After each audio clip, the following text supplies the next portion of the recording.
Заңның сақталуы бұл азаматтардың жарқын өмірінің кепілі, яғни адамның құқығы бұзылмағандығын білдіреді. Кей жағдайларда заңның бұзылғандығы айқын байқалып та жатады. Мысалы, сіздің жеке өнер табысыңыз немесе жасаған жаңа тауарыңыз бар. Ол сұранысқа ие. Егер оны басқа біреу көшіріп жасап, сіздің зияткерлік меншігіңізге қол сұғатын болса, бұл нағыз заң бұзушылық.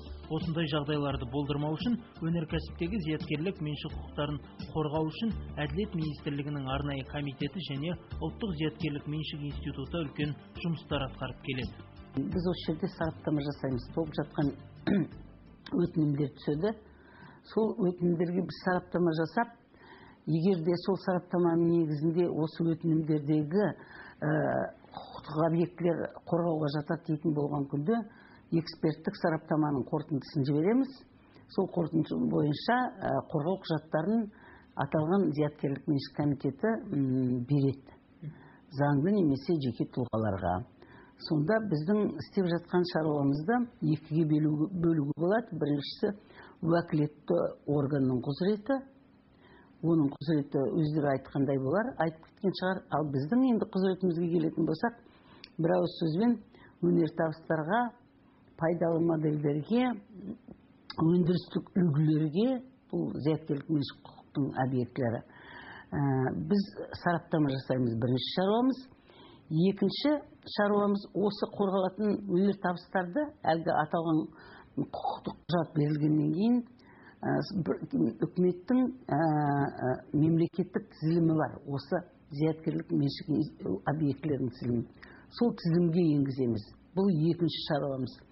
Енді үшіншісіне келетін болсақ, өнертабыстары, пайдалы модельдерді, өндірістік үлгілерді осы қорғалатындығын білдіретін негізде осыларды жариялаймыз. Осы туралы мәліметтерді жариялап.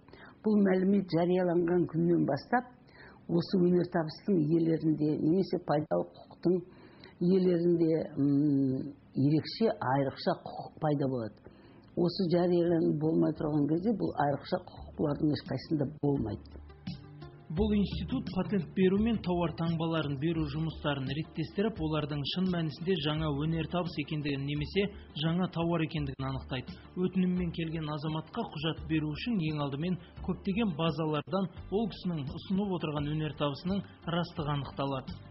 Бүкіл дүние бұл инновациялық патент дейміз.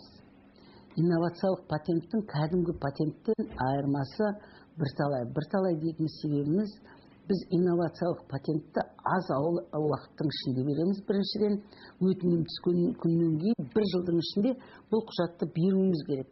Ал 1 жылдың ішінде сіз дүниежүзілік тексеріс жасай алмайсыз. Сондықтан да бұл инновациялық деп аталады.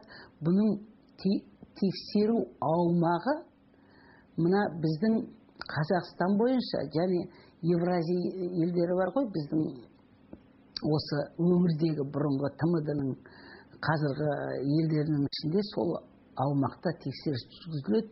Тексеріс жүргізілгенде тек қана берілген құжаттарға ғана тексеріс жүргізілмейді.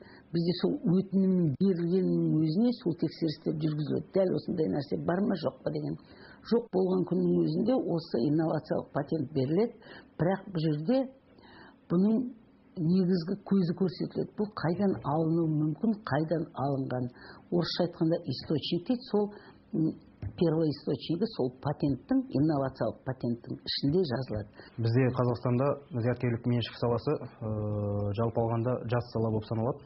Өйткені зияткерлік меншік саласы өзі жеке қоғамдық қарым-қатынастардың қарым-қатынасы ретінде, қарым-қатынас түрі ретінде тәуелсіздік алған жылдардан бері өзінің бастауын алып келеді. Қазіргі таңда зияткерлік меншік саласы бойынша Қазақстан Республикасының заңнамасы, ұлттық заңнамасы толығымен түзілген бар. Ол мынау патент саласын реттейтін селекциялық жетістіктерді қорғау мәселесі бойынша және тауар таңбаларын қорғау мәселелері бойынша ұлттық заңнама толығымен қалыптасып, қазіргі таңда жұмыс істеп жатыр. Патент бұл жаңа өнертабысқа берілетін дүние. Көбінесе патентті жаңа құрылғыларға алып жатады азаматтар. ол негізінен 20 жылға дейінгі уақытқа беріледі. Одан соң қосымша 5 жылға ұзарту мүмкіндігі бар. Ал осы аталған 25 жыл өткен соң ол қорғалмайды, яғни барлығы да сіздің өнер туындыңызды не өнер табысыңызды рұқсатсыз қолдана беретін мүмкіндіктері бар.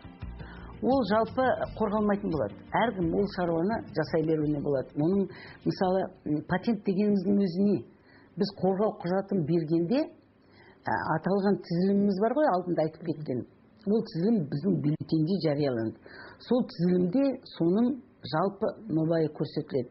Жалпы құрамы көрсетілмесе де неге негізделген, соның бәрі көрсетіліп тұрады. Яғни бұл 20 жыл бойы бір жеке тұлға, заңды болсын, немесе жеке тұлға болатын болсын, бұған қорғау құқығын 20 жылға алды, 20 жылдан кейін қорғалмайды деген сөз. Оны кез келген адам мысалы алып пайдалана беруіне болады. Соны мысалы кез келген мысалы кәсіпорын шығара беруіне болады 20 жылдан кейін. Оның рұқсатсыз. Сол 20 жылдың ішінде мысалы автор немесе патент иесі мекеме болуы мүмкін, патент иесі өнеркәсіп орны болуы мүмкін. Олар сол 20 жылдың ішінде табатын табысын тауып қалу керек. Ал одан кейін ол қорғалмайды. Ал тауар таңбалары мыңдаған жылдар қорғалуы мүмкін. Себебі сіздің алған тауар таңбаңыз 10 жылға беріледі, оны 10 жыл сайын уақытын создырып отыруға болады. Осылайша аталған тауарыңыз мыңдаған жылдар өндіріле беру мүмкін. Тауар таңбаларынан көп айырмасы бар. Тауар таңбасы мысалы біз қорғау үшін осындай сараптама жасағаннан кейін 10 жылға мерзім береміз. 10 жылға қорғау мерзімі беріледі. Сол 10 жылдың 9 жылы басталғаннан кейін 10 жылға шейін тағы бір рет мысалы мынаны ұзартыңыздар деген өтінім түсетін болса, тағы 10 жылға ұзарады. Енді қарап отырсаңыз, мысалы әйгілі Coca-Cola деген тауар таңбасы неше 100 жыл қорғалынып жатыр. Осының бәрі тек қана осы тәртіппен қорғалынады. Әрбір кез келген 10 жылда ол ұзартылып отырады. Егер 10 жылдан өтіп кететін болса, 11-ші жылы ол уже қорғалмай қалады. Ал оны қорғау үшін ана мерзімді орнына келтіру үшін қайтадан өтінім беріп, сосын қайтадан бастау керек мысалы. Бұл сала біздің елімізде жаңадан дамып келе жатқан салалардың бірі. Дамыған елдер өздерінің өнертапқыштары мен үздік тауарларының жайын осылайша заңмен қорғайды. Сол себепті де ол елдің өнімін ешкім қайталап жасай алмайды. Бұл өз кезегінде дамудың үлкен кепілі. Өнеркәсіптік меншік саласы деген көбіне кейін қолданбалы экономикалық инновациялық маңызы зор сала болып табылады. Сол себепті мына өнеркәсіптік меншік объектілеріне сараптама жасау, сапалы сараптама жасау, ол біздің ұлттық зияткерлік меншік институтының негізгі басты мақсаты болып табылады. Өздеріңіз білесіздер, мынау батыстың дамыған елдері, Америка құрама штаттары, Азия елдерінің арыстаны деп аталатын Сингапур, Оңтүстік Корея, Жапония сияқты елдер, олар тек осы зияткерлік меншік саласына негізделген экономикалық, білімге негізделген экономиканың арқасында алға басып, қарыштап алға басып, өзінің ұлттық экономикасын құрып қана қоймай, және сол экономиканың басты факторы ретінде зияткерлік меншік алып отыр. Бүкіл өнімдер осы елдердің зияткерлік меншікке негізделген, осы брендтер, бренд деп атаймыз, сол брендтердің арқасында олар қазіргі таңда бүкіл әлемдік рынокта өздерінің ойы бар орындары бар. Біздің елімізде сонымен қатар патент өкілдері жұмыс істейді. Олардың арқасында сіздің патентіңіздің жайын қадағалап, зияткерлік меншігіңізге ешкімнің қол сұқпауын қамтамасыз етеді. Егер шетелдің тауары немесе өнертабысы келіп заңдастырылатын болса, онда оның патент өкілі тек қазақстандық болуы міндетті түрде шарт. Патент өкілдері бар, патент өкілдер дейді, патентный поверенный Қазақстанда. Осы Қазақстанда 100 шақты патент өкілдері бар. Олардың белгілі бір тәжірибесі бар, белгілі бір білімдері бар. Осылар осы қызметті кез келген адамға жасай алады, ақылы қызмет. Мен солармен келісімшарт отырып қойсам, қойсаңыз, солар жұмысты жүргізеді. Бірақ ол міндетті түрде Қазақстанның азаматы болу керек. Осы Қазақстанда мысалы шетелдің өтінім иелерінің құқығын мысалы қорғайтын осы жердегі жергілікті патенттік осы өкілдер. Жалпы өмірде неше түрлі кездеседі. Мысалы, егер де дәл соның құрамын біреу шешсе, ол тауар таңбасы ретінде дәл сондай нәрсені шығарып, бірақ бөтен атпен атап шығарады делік, да? Шығарады делік. Ал оның химиялық составы, мысалы, химиялық құрамы, ол үшін олар патент алған. Патент. А мына жерде тауар таңбасына куәлік алынады. Куәлік пен патенттің айырмасы екі түрлі. Мысалы, әлгі аталған Кока-Коланың патенті бар дедік. Иә, сол патенттің құрамындағы әлгі заттардың бәрі дәл сондай болған күннің өзінде тауар таңбасы ретінде ол тексеріле алмайды. Өйткені оған ондай өтініш берілмеген.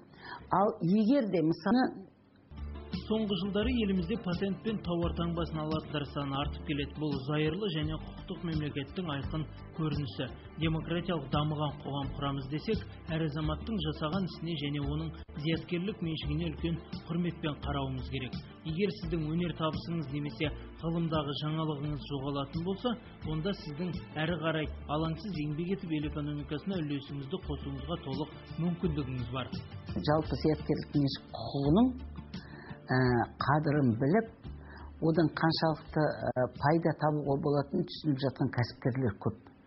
Бұның негізінде біздің кәсіпкерлер алады. Мысалы, орта немесе шағын бизнестің кәсіпкерлері өздерінің тауарларын басқалардың тауарларынан ерекше ел тану үшін өзінің тауар таңбаларын алып жатыр.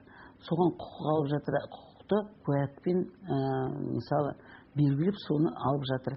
Біздің елімізде мысалы жылына 2000-нан астам тауар таңбасы алынып жатады. Оның 70-80% жергілікті біздің кәсіпкерлердің алып жатқан дүниелері, осы куәліктері. 2000 деген тіпті аз, 5000-ға таяу алады.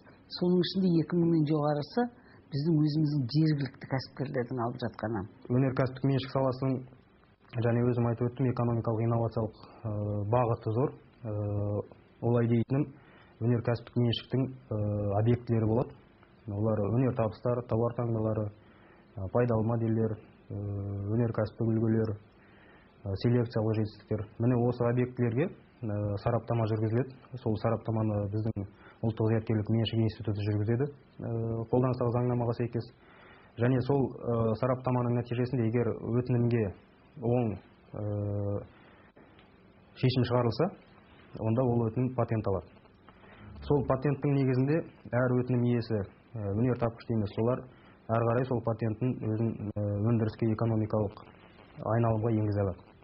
Соның есебінен өнер тапқыш өзінің пайдасын, нәпақасын нанын тауып күнін көруі тиіс. Және сол патент арқылы экономикалық қарым-қатынастарды, кіші және мынау шағын бизнес деп айтамыз, кәсіпорындар, солардың жұмысын әрі қарай ілгері басып әкетудің негізгі фактор осы патент болып табылады.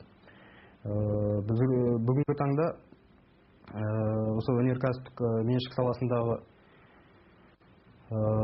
қалыптасқан мәселелердің бірі, өздеріңіз білесіздер, ол халықаралық байланыстар, халықаралық қарым-қатынастар. Осы ретте айтып өту керек, біздің Қазақстан Республикасының зияткерлік меншік саласындағы заңнамасы халықаралық дүниежүзілік зияткерлік меншік ұйымы деген ұйым бар. Соның аясында қабылданған келісім шарттардың түгелдей дерлігіне қазіргі таңда сәйкестендірілді деп айтуға болады.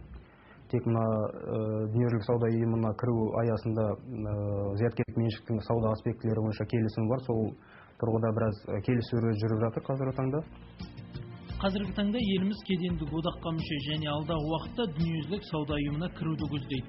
Бұл тұста мұндай маңызды халықаралық ұйымдарда зияткерлік меншік саласына үлкен мән беріледі. Себебі әр ел өз тауарын және кәсіпкерлері мен өнер тапқыштарын қолдауда басты бағыт етіп алады. Кеңестік заманнан бері қалыптасып қалған тауар атаулары бар. Олар одаққа мүше үш елде де кеңінен қолданылып келген тауар таңбалары. Қазіргі таңда нарықта аталмыш өнімдердің басы қосылса, дау-дамай бола ма? Мамандар пікірі.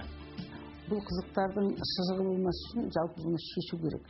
Бұл үшін екі жақтан да, мысалы, үш жақтан да көптеген келісім шарттар мысалы пайда болып жатыр. Олардың алғашқылары тек қана принциптерді анықтайды. Алғашқы келісім.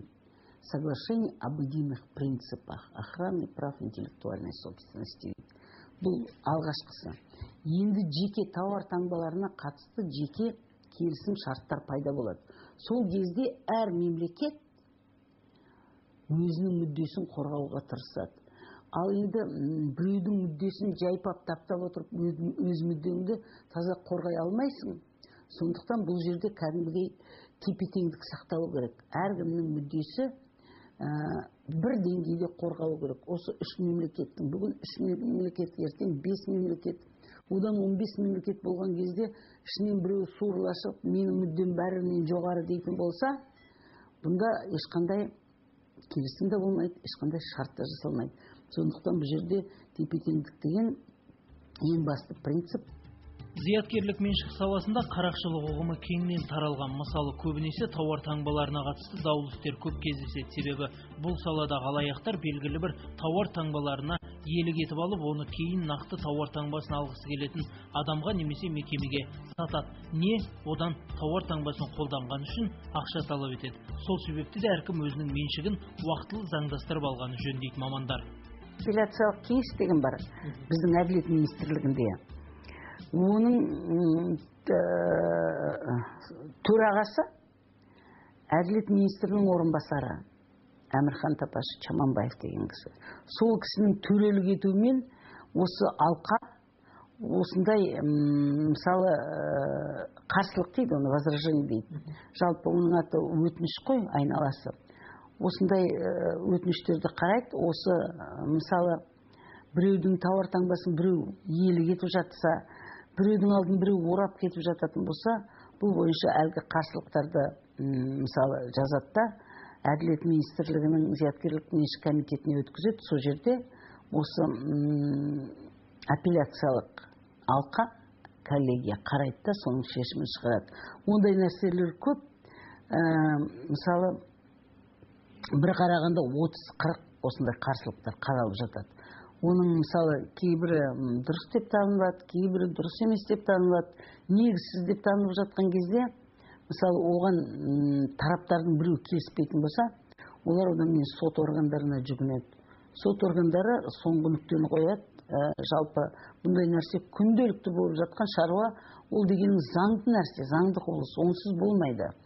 Егерде мұндай қарсылықтар болмайтын болса, оны әрқилы түсінуге болады. Не елдердің өресі жетпей жатады, мысалы істеліп жатқан қиянатқа қарсылық жасау үшін, немесе келісіп жатады.